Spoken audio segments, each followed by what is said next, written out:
নমস্কার, আপনারা দেখছেন সংবাদ বাংলা ইউটিউব চ্যানেল। আপনাদের সাথে আমি রাকেশ। জানাবো আজকের কিছু গুরুত্বপূর্ণ খবর। প্রধান সংবাদগুলি জানার আগে শুরুতেই দেখে নিন আজকের হেডলাইন।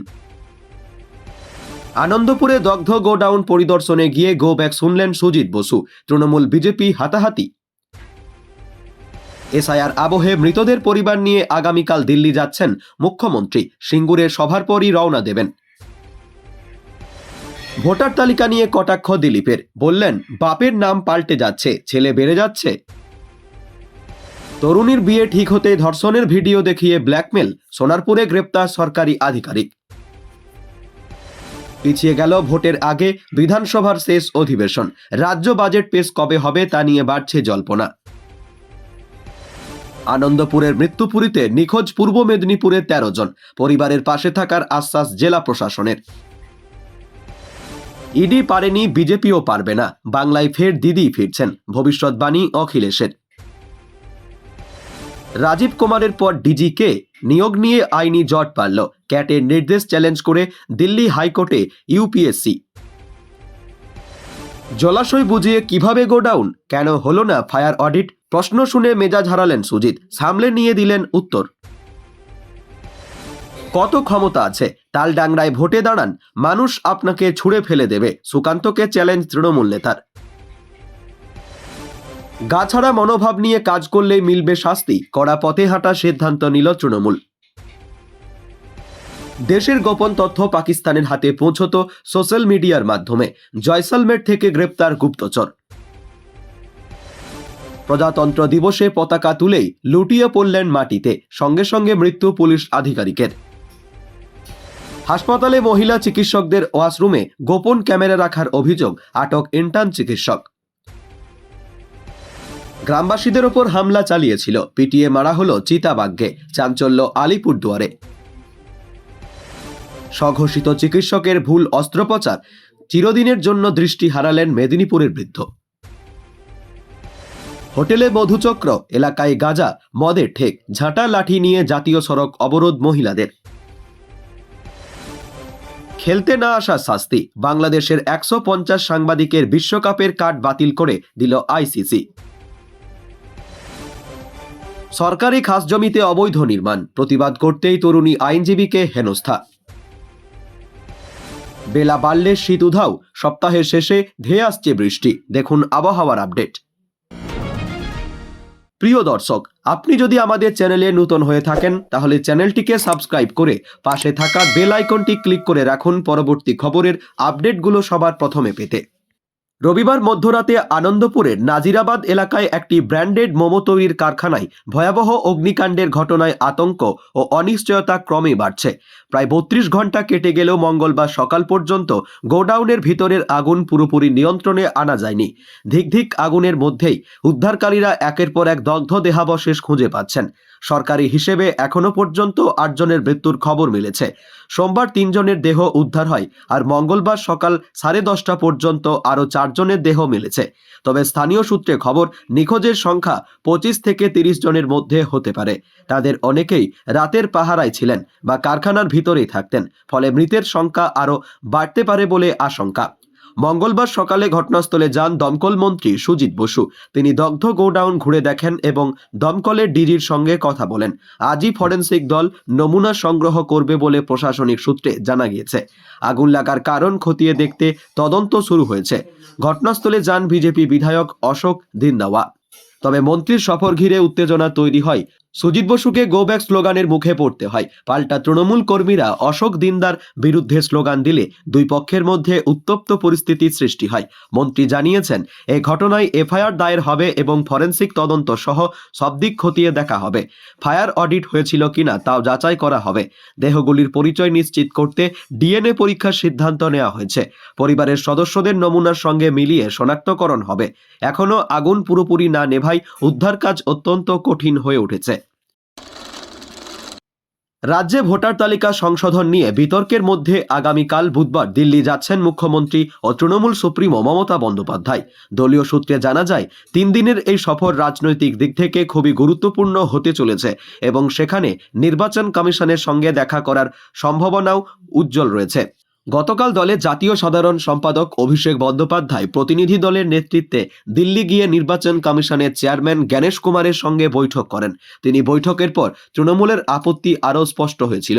তৃণমূল দাবি করে ভোটার তালিকা সংশোধনের নামে বহু বৈধ ভোটারের নাম বাদ পড়ার আশঙ্কা তৈরি হয়েছে, যেটা সাধারণ মানুষের ভোটাধিক্য ক্ষুণ্ণ করছে। মমতা বন্দ্যোপাধ্যায় শুরু থেকেই এই বিষয়ে সরব হয়েছেন এবং কোনো একটি বৈধ ভোটারের নাম বাদ গেলে তিনি দিল্লিতে আন্দোলনের হুঁশিয়ারি দিয়েছেন। রাজনৈতিক মহলে মনে করা হচ্ছে মমতা দিল্লি সফরে নির্বাচন কমিশনের উপর তীব্র রাজনৈতিক চাপ সৃষ্টি করবেন এবং এসআইআর প্রক্রিয়ার কারণে যারা সমস্যায় পড়েছেন বা তাদের পরিবারের সদস্যদের মৃত্যু হয়েছে বলে দাবি রয়েছে, তাদের প্রতিনিধিদের নিয়েও বৈঠকে নেয়ার পরিকল্পনা থাকতে পারে। এভাবে তিনি রাজ্যের পরিস্থিতি জাতীয় স্তরে তুলে ধরবেন বলে মনে করা হচ্ছে। তার দিল্লি যাওয়ায় রাজ্য মন্ত্রিসভার বৈঠক পিছিয়ে যাওয়ার কথাও শোনা যাচ্ছে। মূলত নির্বাচনের প্রেক্ষাপটে এই সফর শুধু প্রশাসনিক নয়, রাজনৈতিক বার্তা বহন করছে বলেই রাজনৈতিক বিশ্লেষকদের মত। দক্ষিণ ২৪ পরগনার সোনারপুরে এক চাঞ্চল্যকর ঘটনায় ধর্ষণ ও ব্ল্যাকমেলের অভিযোগে গ্রেপ্তার হলেন ভূমি সংস্কার দপ্তরের এক আধিকারিক। ধৃতের নাম অমিত দে। অভিযোগ ২০১৯ সালে এক নাবালিকাকে যৌন নির্যাতন করা হয়েছিল এবং সেই ঘটনার ভিডিও মোবাইল ফোনে রেকর্ড করে রাখা হয়, যা পরে ব্ল্যাকমেলের অস্ত্র হিসেবে ব্যবহার করা হয়। পুলিশ সূত্রে জানা গিয়েছে, নির্যাতিতার বাবা পেশায় প্লাম্বার। কাজের সূত্রে অমিতদের বাড়িতে তার যাতায়াত ছিল। সেই সূত্রেই পরিবারের সঙ্গে পরিচয় ও ঘনিষ্ঠতা তৈরি হয়। বাবার পরিচিত হওয়ায় কিশোরী অভিযুক্তকে বিশ্বাস করত এবং কাকু বলে সম্বোধন করত। অভিযোগ, একদিন ঘুরতে নিয়ে যাওয়ার অছিলায় তাকে একটি নির্জন স্থানে নিয়ে গিয়ে যৌন নির্যাতন করা হয়। সেই সময় আপত্তিকর ভিডিও ধারণ করা হয়েছিল বলেও অভিযোগ। বিষয়টি কাউকে জানালে খারাপ পরিণতির হুমকিও দেওয়া হয়েছিল। বছরের পর বছর ভয়ে চুপ থাকলেও সম্প্রতি তরুণীর বিয়ে ঠিক হয়। অভিযোগ, সেই খবর জানার পর পুরনো ভিডিও সামনে এনে ফের ব্ল্যাকমেল শুরু করে অভিযুক্ত। এমনকি পাত্রপক্ষের কাছেও পৌঁছে যায় সে। ঘটনার জেরে বিয়ে ভেঙে যায়। মানসিকভাবে ভেঙে পড়া সত্ত্বেও শেষ পর্যন্ত তরুণী ও তার পরিবার পুলিশের দ্বারস্থ হন। লিখিত অভিযোগের ভিত্তিতে সোমবার রাতে অমিত দেকে গ্রেপ্তার করে পুলিশ। নির্যাতনের সময় তরুণী নাবালিকা থাকায় পক্সো আইনে মামলা রুজু হয়েছে। ধৃতের স্ত্রী ও সন্তান রয়েছে বলেও জানা গিয়েছে। পুলিশ মোবাইল ফোন সহ অন্যান্য প্রমাণ খতিয়ে দেখে ঘটনার পূর্ণাঙ্গ তদন্ত শুরু করেছে। ভোটার তালিকায় অনিয়মের অভিযোগ তুলে রাজ্য সরকার ও শাসক দল তৃণমূল কংগ্রেসকে কড়া ভাষায় আক্রমণ করলেন বিজেপি নেতা দিলীপ ঘোষ।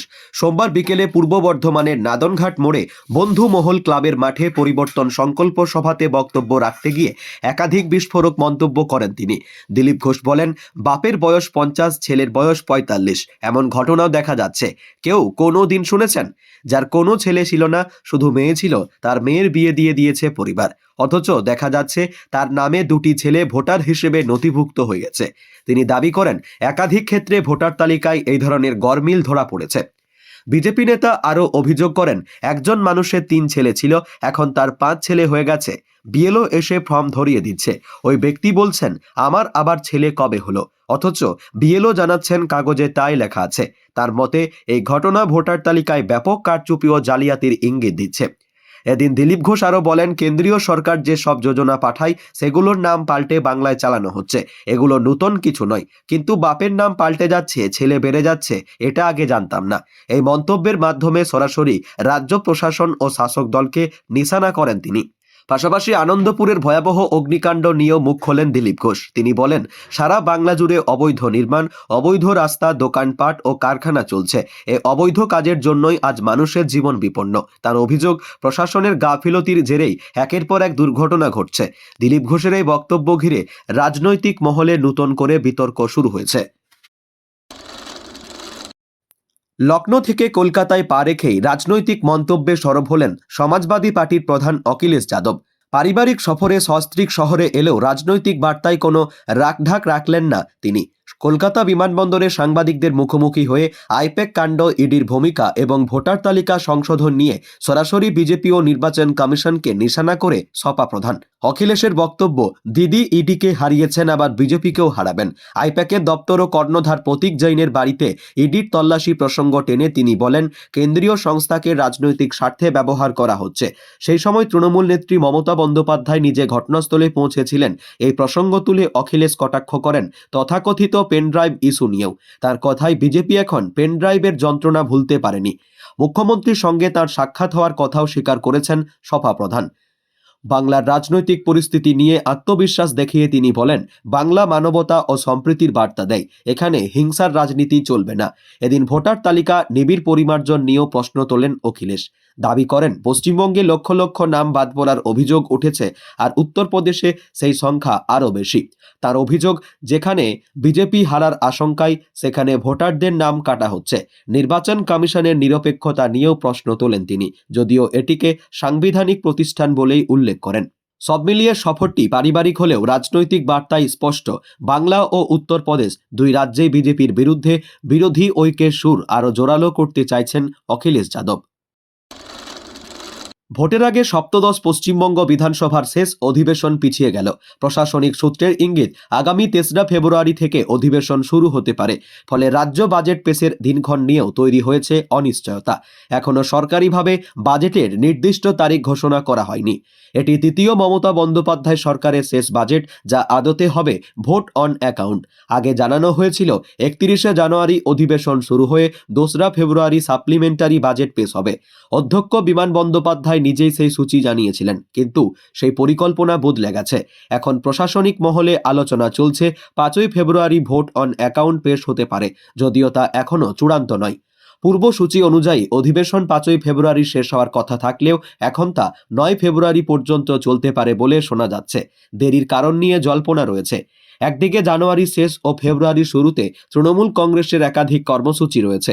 মুখ্যমন্ত্রীর 28শে জানুয়ারি দিল্লি যাচ্ছেন। অন্যদিকে 4 মাসের ভোট অন অ্যাকাউন্ট বাজেট তৈরির কাজও পুরোপুরি শেষ হয়নি। ভোটের পর নতুন সরকার পূর্ণাঙ্গ বাজেট পেশ করবে। রাজ্য পুলিশে এই মুহূর্তে কোনো স্থায়ী ডিরেক্টর জেনারেল অব পুলিশ বা ডিজিপি নেই। ভারপ্রাপ্ত ডিজি হিসেবে দায়িত্ব সামলাচ্ছেন রাজীব কুমার, যার অবসর নেওয়ার কথা আগামী 31শে জানুয়ারি। ইতিমধ্যেই তার সরকারি বিদায় সংবর্ধনার দিন নির্ধারিত হয়েছে।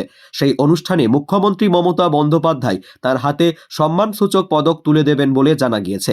এরই মধ্যে পরবর্তী স্থায়ী ডিজিপি নিয়োগের প্রক্রিয়া ঘিরে আইনি জটিলতা আরও বেড়েছে। নিয়ম অনুযায়ী ইউনিয়ন পাবলিক সার্ভিস কমিশন বা ইউপিএসসি 3 জন জ্যেষ্ঠ আইপিএস আধিকারিকের নামের একটি প্যানেল রাজ্য সরকারের কাছে পাঠায়। সেই প্যানেল থেকেই রাজ্য সরকার একজনকে বেছে নিয়ে ডিজিপি হিসেবে নিয়োগ করে। কিন্তু এই প্যানেল তৈরির প্রক্রিয়াকে কেন্দ্র করেই বিতর্ক তৈরি হয়েছে। গত 21শে জানুয়ারি সেন্ট্রাল অ্যাডমিনিস্ট্রেটিভ ট্রাইব্যুনাল বা ক্যাট একটি অন্তর্বর্তী নির্দেশ দেয়। সেখানে বলা হয়েছিল 23শে জানুয়ারির মধ্যে রাজ্য সরকার প্রস্তাবিত নামের তালিকা ইউপিএসসিকে পাঠাবে। ইউপিএসসি 28শে জানুয়ারির মধ্যে এমপ্যানেলমেন্ট কমিটির বৈঠক করবে এবং 29শে জানুয়ারির মধ্যে 3 জনের প্যানেল তৈরি করে রাজ্য সরকারের কাছে পাঠাবে। কিন্তু এই সময়সীমা নিয়েই আপত্তি জানিয়েছে ইউপিএসসি। তারা দাবি করেছে, এভাবে নির্দিষ্ট সময় বেঁধে প্যানেল তৈরির নির্দেশ সুপ্রিম কোর্টের পূর্ববর্তী রায়ের পরিপন্থী। বিশেষ করে 2006 সালে প্রকাশ সিং বনাম কেন্দ্রীয় সরকার মামলায় সুপ্রিম কোর্ট পুলিশ ব্যবস্থায় সংস্কারের নির্দেশ দিয়েছিল এবং নিয়োগ প্রক্রিয়াকে রাজনৈতিক ও প্রশাসনিক প্রভাবমুক্ত রাখার উপর জোর দিয়েছিল। ইউপিএসসির মতে তড়িঘড়ি প্যানেল তৈরির চাপ সেই নীতির সঙ্গে সাংঘর্ষিক হতে পারে। তাই তারা ক্যাটের নির্দেশকে চ্যালেঞ্জ জানিয়ে দিল্লি হাইকোর্টের দ্বারস্থ হয়েছে। ফলে রাজ্যের পরবর্তী স্থায়ী ডিজিপি নিয়োগ এখন আইনি অনিশ্চয়তার মুখে পড়েছে। হোটেলে চলছে দেহ ব্যবসা। শুধু তাই নয়, এলাকা জুড়ে শুরু হয়েছে মদ, গাঁজা ও মাদকের রমরমা কারবার। এর বিরুদ্ধে প্রতিবাদ জানাতে এবং অবিলম্বে নিরাপত্তা সুনিশ্চিত করতে ঝাঁটা লাঠি নিয়ে রাস্তায় নামলেন এলাকার মহিলারা। দীর্ঘক্ষণ জাতীয় সড়ক বা ন্যাশনাল হাইওয়ে অবরোধ করে চলল বিক্ষোভ। বিক্ষোভের আঁচ গিয়ে পড়ে হোটেলের ওপর। ভাঙচুর করা হয় হোটেলের কাঁচ, গাছের টব, ইত্যাদি। পূর্ব মেদিনীপুর জেলার একটি বেসরকারি হোটেল সিল করা দাবিতে জাতীয় সড়ক অবরোধ। পুলিশের আশ্বাসে উঠল বিক্ষোভ। সোমবার প্রজাতন্ত্র দিবসের বিকেলে উত্তপ্ত হয়ে উঠল পূর্ব মেদিনীপুর জেলার শহীদ মাতঙ্গিনী ব্লকের বল্লুক 2 গ্রাম পঞ্চায়েতের রামতরক এলাকা। স্থানীয় হোটেল লাবণার সামনে গ্রামবাসীদের বিক্ষোভকে কেন্দ্র করে দীর্ঘক্ষণ জাতীয় সড়ক অবরোধ চলে। গ্রামবাসীদের অভিযোগ, সংশ্লিষ্ট হোটেলকে অবিলম্বে সিল করতে হবে এবং হোটেল মালিককে গ্রেপ্তার করতে হবে। ওই হোটেলে মধুচক্র চলে এবং এই ঘটনার প্রতিবাদ করে স্থানীয় একজনের মৃত্যুর ঘটনা তদন্ত দাবি করান স্থানীয় মহিলারা। এই দাবিতেই তারা জাতীয় সড়কে বসে পড়ে অবরোধ কর্মসূচি শুরু করেন। পরিস্থিতি আরও উত্তপ্ত হয়ে উঠলে হোটেলের দুটি প্রবেশদ্বার বাঁশ দিয়ে ঘিরে দেন বিক্ষোভকারীরা। কার্যত হোটেলটি অবরুদ্ধ করে তোলা হয়। ফলে ওই এলাকায় যান চলাচল সম্পূর্ণভাবে ব্যাহত হয়। খবর পেয়ে ঘটনাস্থলে পৌঁছায় পুলিশ। তুমুল উত্তপ্ত বাক্য বিনিময়ের পর দীর্ঘ আলোচনার পর প্রশাসনের তরফ থেকে হোটেল সিল করার আশ্বাস দেওয়া হলে গ্রামবাসীরা অবরোধ তুলে নেন। এরপর পরিস্থিতি ধীরে ধীরে স্বাভাবিক হয়। ঘটনাকে ঘিরে এলাকায় এখনও চাপা উত্তেজনা রয়েছে। পরিস্থিতির উপর নজর রাখছে প্রশাসন। ওই হোটেলের সামনে পুলিশ পিকেটিং বসানো হয়েছে। রাজ্য জুড়ে তাপমাত্রা ওঠানামা করলেও শীতের আমেজ এখনও বজায় রয়েছে। আবহাওয়া দপ্তর জানিয়েছে আগামী কয়েকদিনে দক্ষিণবঙ্গে দিনের তাপমাত্রা কিছুটা বাড়তে পারে। সেই সঙ্গে একাধিক জেলায় বৃষ্টির সম্ভাবনার কথাও জানানো হয়েছে। দক্ষিণবঙ্গের আবহাওয়া কলকাতায় আপাতত সর্বনিম্ন তাপমাত্রা 14 থেকে 15 ডিগ্রি সেলসিয়াসের মধ্যে থাকবে। দিনের সর্বোচ্চ তাপমাত্রা 25 ডিগ্রির আশপাশে থাকার পূর্বাভাস। দক্ষিণবঙ্গের অন্যান্য জেলাতেও তাপমাত্রা মোটামুটি স্বাভাবিক থাকবে। আকাশ আগামী কয়েকদিন প্রধানত মেঘমুক্ত থাকতে পারে। দিনের বেলায় রোদ বাড়লে শীতের অনুভূতি কিছুটা কমবে। আগামী 24 ঘন্টায় দক্ষিণবঙ্গের কয়েকটি জেলায় সর্বোচ্চ তাপমাত্রা প্রায় 3 ডিগ্রি সেলসিয়াস পর্যন্ত বাড়তে পারে। তবে তাপমাত্রা বাড়লেও শীত একেবারে বিদায় নিচ্ছে না।